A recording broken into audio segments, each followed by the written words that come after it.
Welcome to Luca and Miguel. Enjoy the video. You start inside Gmail, signed into the account you'll update.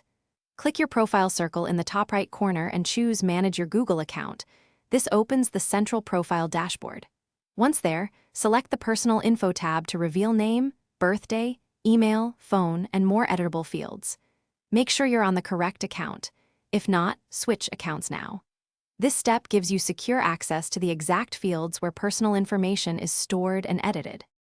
Now choose the specific field you want to change, such as name, birthday, or contact info, and click it to open the Edit dialog.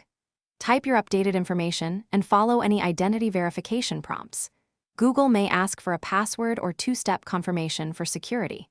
Once you hit Save, those changes propagate to linked Google services.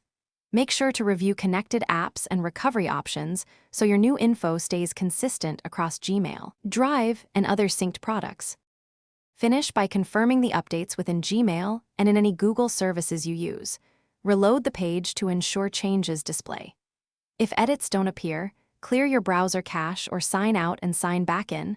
Sometimes propagation takes a few minutes. If you're blocked by verification or a locked account, follow the on-screen recovery steps or use the account recovery form to regain access. Keep a verified recovery email and phone number to avoid. Thanks for watching and please subscribe. It's the best investment you'll ever make.